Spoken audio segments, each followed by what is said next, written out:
Hello दोस्तों, good morning, नमस्ते। कैसे हो आप सभी? आशा करती हूँ कि आप सभी अच्छे होंगे और मैं भी अच्छी हूँ। तो आज मैं बनाने जा रही हूँ सोयाबीन की सब्ज़ी। तो सोयाबीन मैंने सुबह भिगो कर रख दिया था, लेकिन ठंडा पानी था तो अच्छे से नहीं फूल पाया था, तो इसलिए मैंने पानी नहाने के लिए जो गर्म किया था तो फिर उसी से थोड़ा सा गर्म पानी में डाल दिया था, तो अच्छे से ये फूल गया है। और पहले हम थोड़ा सा फ्राई करेंगे सोयाबीन को, और ऐसे भी बना लेते हैं, कभी कभी नहीं फ्राई करते हैं। और अगर फ्राई करते हैं तो बिल्कुल हल्का सा, क्योंकि ज़्यादा अगर इसको कर दो तो फिर ये टाइट हो जाती है जो सोयाबीन बड़ी है, तो इसलिए।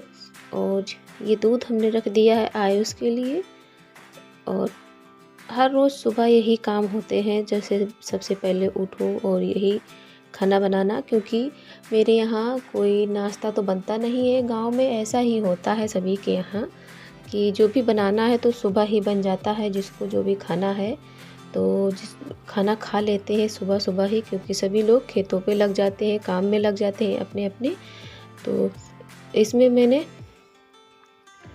सारे काम हमें जल्दी ही करने पड़ते हैं। सुबह खाना जल्दी बनाना पड़ता है, बाकी के काम भले ही लेट हो जाएं, लेकिन मेरे यहाँ खाना सबसे ज़्यादा पहले बनता है, क्योंकि सुबह खाना खाने के बाद ही हम लोग काम में लगते हैं। ऐसा नहीं है कि नाश्ता कर लिया और फिर हम खाना बाद में खाएं, क्योंकि नाश्ता करने से हम पापा हैं जो बाहर खेत में काम करते हैं, तो फिर वो काम नहीं कर पाएंगे, तो इसीलिए खाना खा लिया। और जब भी टाइम मिला तो घर में आते हैं दोबारा खाना खाने के लिए, नहीं टाइम मिला तो नहीं आते हैं। तो इसीलिए हमें खाना सुबह जल्दी ही बनाना पड़ता है। और मसाला हमने डाला है, तो हम लोग सिलबट्टे पे मसाला पीसते हैं, तो इसलिए मसाला थोड़ा सा पानी डाल के पीसते हैं तो गीला रहता है, तो इसको अच्छे से भूनना पड़ता है। लेकिन जब ये पक जाता है मसाला अच्छे से, तो इसमें बिल्कुल तेल अलग छोड़ने लगता है और मसाला अलग छूट जाता है। तो ऐसे ही जब सिलबट्टे का मसाला डालो तो उसका स्वाद बहुत अच्छा आता है। और कढ़ाई में सब्ज़ी बनाओ, लोहे की कढ़ाई है तो लोहे की कढ़ाई में सब्ज़ी भी अच्छी बनती है, और भगोने से ज़्यादा हमें लोहे की कढ़ाई में सब्ज़ी अच्छी बनती है। इसका कलर भी अच्छा आता है और टेस्ट भी अलग रहता है। तो यहाँ पर मैंने सोयाबीन की सब्ज़ी है तो उसको छौंक दिया है, और इसको हम खोल के पकाएंगे, बंद नहीं करेंगे, क्योंकि जब इसको हम ढक के पकाते हैं तो ऐसा लगता है कि इसका जो तेल है पता नहीं कहाँ उड़ जाता है, पता नहीं कहाँ गायब हो जाता है।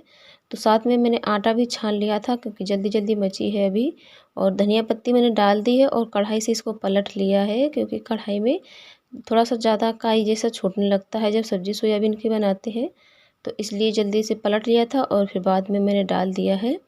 और आटा मैंने लगा लिया है, और जब जल्दी आटा लगाकर तुरंत रोटियां बनाने लगो तो ये अच्छी नहीं बनती हैं, पता नहीं फटी फटी सी हो जाती हैं और मुलायम नहीं होती हैं। तो इसलिए मैंने थोड़ा सा तेल लगा दिया है ऊपर से। और जब हम आटा लगा के रख देते हैं, थोड़ी देर बाद रोटियां बनाते हैं, तो फिर वो अच्छी बनती है। और लेकिन जब हम तुरंत बनाने लगे तो फिर अच्छी नहीं बनती हैं, तो इसीलिए मैंने थोड़ा सा तेल भी लगा दिया है इसमें। और आयुष के लिए एक पराठा भी बना दिया है, क्योंकि दूध पी लिया है आयुष ने, तो ये अब खाएंगे नहीं, तो एक ही पराठा बनाया है इनके टिफ़िन में लगाने के लिए। और इनको हम टिफ़िन में पराठा ही देते हैं, क्योंकि ये वैसे भी रोटी नहीं खाते हैं, घर में भी बहुत कम खाते हैं, तो इसलिए इनको पराठा ही देते हैं कि जितनी भी खाएं तो इनको रोटी ही खानी है। और अगर रोटी दो तो फिर ये सब्ज़ी भी नहीं खाते हैं ज़्यादा अभी, तो इसलिए रोटी नहीं देते हैं टिफ़िन में लगाकर, क्योंकि रोटी लगा देंगे तो फिर ये सूखी रोटी नहीं खाएगा। और ऐसे ये पराठा है तो पराठा नहीं सब्ज़ी खाता है, तो पराठा अकेले सूखा खा लेता है। तो यहाँ पर हमने फिर रोटियाँ बनाई थी मोटी वाली, क्योंकि अभी खाना खाने आ गए हैं पापा, तो इसीलिए हमने थोड़ी सी रोटी मोटी वाली बनाई थी और थोड़ी सी पतली बनाई थी दोपहर के लिए। तो जो अभी बनाई है ये हमने मोटी वाली बनाई है। तो हम इसको हाथ से बड़ा नहीं कर पाते हैं, तो पहले मैंने बेलन से इसको फैला लिया पूरे में, और बाद में इसको हाथ से कर दिया था। तो हल्का सा तेल भी लगा दिया है, तो देखिए इसमें सूखा आटा लगाने की बिल्कुल भी ज़रूरत हमें नहीं पड़ रही है। और इसको हाथ से ऐसे कर देते हैं, और जब ये इनको धीमी आंच में पकाना होता है, जब हम चूल्हे की रोटियां बनाते हैं पानी वाली तो बिल्कुल धीमी धीमी आंच में पकाइए, तो इतनी अच्छी बनती हैं खाने में और कुरकुरी हो जाती हैं कि फिर हमें पतली रोटियां खाने का मन ही नहीं करता है। फिर ऐसा लगता है कि हम मोटी रोटियां ही खाएंगे। तो इनको लेकिन अगर तेज़ आंच में पका दिया तो फिर ये अच्छी नहीं लगती हैं। तो देखिए रोटियां भी हमारी बन के रेडी हो गई हैं। और फिर आज पापा खेत पर गए थे आलू देखने के लिए कि कितना बड़ा बड़ा हो गया है। तो अभी ज़्यादा बड़ा नहीं हुआ है क्योंकि अभी आलू हमारा 8 दिन कम है खोदने में। तो आलू अभी इतना साइज है इसका, तो देख आए थे। और क्योंकि इसकी हम कल सब्जी भी बनाएंगे और आलू घर का है तो वो ख़त्म भी हो गया है। और आज हमें बनानी है चूल्हे की पुताई के लिए मिट्टी सफ़ेद वाली बनाएंगे। तो हमने इस डब्बे को धो लिया है क्योंकि जब इसमें ज़्यादा हो जाती है, कुछ दिन हो जाते हैं, तो फिर इसका पानी भी महकने लगता है और काला काला सा भी हो जाता है। क्योंकि चूल्हा काला है तो उसको जब पुताई करो तो उसका सब काला छूट छूट कर डब्बे में आता है। तो फिर ये ख़राब भी हो गया था और जिससे हम पोत देते हैं चूल्हे की पुताई करते हैं तो वो भी कपड़ा ख़राब हो गया था। तो हमने फिर मम्मी को दे दिया कि बाहर फेंक आओ इसको। और आज हमें मेहंदी करनी है, बालों में कर लेंगे और इसके बाद हम सारे काम करेंगे क्योंकि पहले कर लेंगे तो सूख जाएगी जल्दी से। अभी धूप है और सर्दियों में जल्दी सूखती भी नहीं है, तो इसीलिए हमने पहले मेहंदी कर लिया है और हाथ में पन्नी बांध लिया है। और मैंने इसको गर्म पानी में भिगोया था और वैसे हम इसमें गर्म पानी चाय पत्ती डालकर गर्म कर लेते हैं, लेकिन आज मैंने ऐसे ही थोड़ा सा पानी गर्म किया था और उसी में डाल दिया था। और या इसको आग पर रख देते हैं, अगर गर्म पानी नहीं है तो इसको घोल के थोड़ा सा हम आग पे रख देते हैं तो इसका कलर जो है बहुत अच्छा आता है। वैसे आप डालो मेहंदी, अगर घोल के थोड़ी देर में लगाने लगो तो उतना अच्छा कलर नहीं छूटता है इसका। और जब इसको आप गर्म पानी में थोड़ा सा डाल दो तो इसका कलर बिल्कुल डार्क हो जाता है। तो बहुत ही ऐसे डार्क हो गई थी वैसे लगाने में। तो फिर मैंने लगा लिया है क्योंकि ऐसे ब्रश से लगाने में दिक्कत होती है और अपने हाथ से ब्रश से नहीं लग पाती है अच्छे से। और ऐसे पन्नी बांध के लगाया था तो पूरा अच्छे से हमें आगे आगे की तरफ ज़्यादा लगाना था क्योंकि आगे की तरफ हमारे बाल थोड़े से सफ़ेद हैं इसलिए। तो यहाँ पर हमने पीली वाली जो मिट्टी है इसको फोड़ लिया है और क्योंकि इतना बड़ा है ये और इसको ऐसे डाल देंगे तो ये जल्दी से फूलेगी नहीं। तो इसको छोटे छोटे टुकड़े करके तब डाला था क्योंकि हमें शाम को पुताई करनी है। अभी जब शाम का खाना बन जाता है तभी हम चूल्हे की पुताई करते हैं, तो इसलिए हमने इसको फोड़ के इसमें डाल दिया है। और जो चूना रखा था तो ये थोड़ा सा है, पता नहीं कैसा टाइट सा हो गया है, तो मैंने इसको भी थोड़ा थोड़ा सा इसमें डाल दिया है।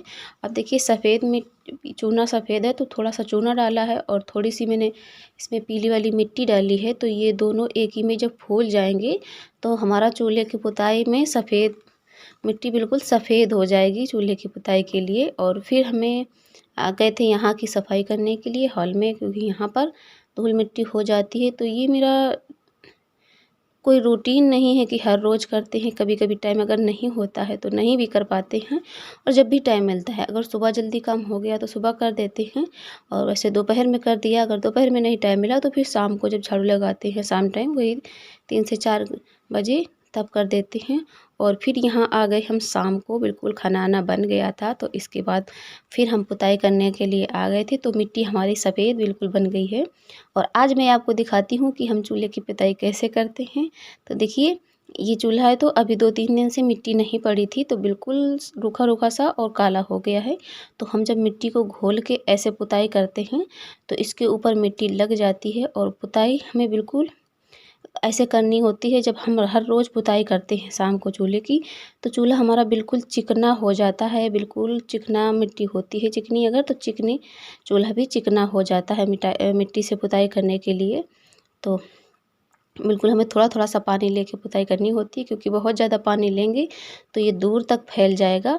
और ऐसे करना होता है कि कहीं पर भी छूटे ना, इसको धीमे धीमे से, अगर नहीं चिपकता है तो इसे धीमे धीमे से पुताई करनी होती है जिससे ये अच्छे से चिपक जाए, अच्छे से चढ़ जाए मिट्टी और पानी हमारा। और हम ज़्यादा दूर तक इसमें पुताई नहीं करते हैं क्योंकि यहाँ पर ज़मीन जो है पक्की है तो इसमें पोछा लगा देते हैं। और जब कभी ज़्यादा गंदा हो जाता है तो फिर इसको पानी डाल के धो भी देते हैं। वैसे पोछा लगा देते हैं तो सारी मिट्टी निकल आती है पोछे में। तो यहाँ पर हमें पुताई करनी है और देखिए यहाँ पर हम लकड़ी लगाते हैं और कंडे फोड़ते हैं, तो इसीलिए यहाँ पर पानी ज़्यादा लग रहा है, चिपक नहीं रही थी पानी चिपक नहीं रहा था मिट्टी। तो धीमे धीमे से पुताई किया था, ऐसे गोल गोल करके, क्योंकि जब हम थोड़ा सा ऐसे करेंगे तभी ये मिट्टी चिपकेगी। और जब हम मिट्टी से पुताई कर देंगे 1-2 दिन तो ये फिर अच्छे से जल्दी ही पुताई हो जाया करेगी। लेकिन अभी 2-3 दिन से ऐसे पानी डाल के पुताई कर देते थे, तो इसीलिए देखिए ये मिट्टी इसमें पानी चिपक नहीं रही, कहीं कहीं पर छूट जा रहा था। तो इसीलिए हमने फिर इसको धीमे धीमे से पुताई किया है और फिर पूरा चूल्हा हमारा इस तरीके से रेडी हो गया था। और जब ये सूख जाएगा तभी इसका जो कलर है तभी अच्छे से आएगा। तो ये हमारा चूल्हे की पुताई हो गया है और मिलते हैं आपको नेक्स्ट ब्लॉग में। तब तक के लिए धन्यवाद।